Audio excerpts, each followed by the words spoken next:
Alam mo ba, hindi pera ang unang hinahanap ng opportunities. Kung wala ka pang pera ngayon, mas may chance ka pa kaysa akala mo. Maraming tao ang nagsasabi, kapag may pera na ako, saka na ako papasok sa opportunity. Pero ang totoo, baliktad. Opportunities ang unang dumarating bago ang pera. At ang tanong, paano ka mag-attract ng opportunities kahit zero balance ka pa? Una, mindset muna, hindi wallet. Una sa lahat, hindi hinahanap ng opportunities ang mayaman. Hinahanap nila ang handang matuto. Kahit wala kang pera kung bukas ang isip mo, marunong kang makinig, hindi ka mayabang, hindi ka feeling alam mo na lahat. Automatic, napapansin ka. Ang saradong isip kahit may pera, hindi binibigyan ng pagkakataon. Pangalawa, attitude ang pinakamalaking kapital. Wala kang pera? Okay lang. Pero kung tamad ka, puro reklamo, puro dahilan, ayaw mag-effort, dyan ka talo.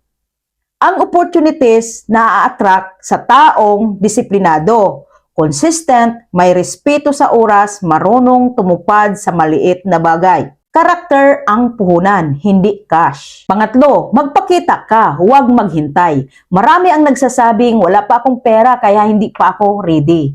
Pero ang tanong, nagpapakita ka ba? Nag-aaral ka ba? Nanonood ka ba ng tutorials? Nag-i-improve ka ba kahit konti araw-araw? Opportunities lumalapit sa taong nakikita nitong kumikilos kahit pahirap. Pang-apat, maging solusyon ka, hindi palamunin. Hindi ka tinatanong ng opportunity kung may pera ka. Ang tanong nila, ano ang kaya mong iambag?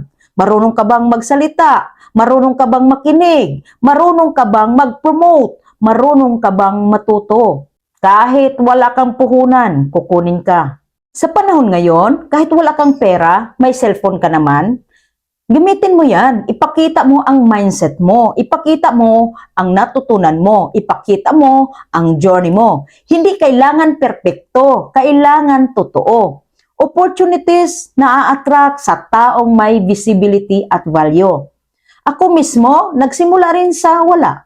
Walang pera, walang koneksyon, walang shortcut. Pero mayroon akong pangarap. Mayroon akong guts, masipag at willing matuto.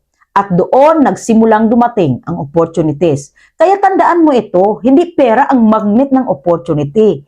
Ikaw ang magnet.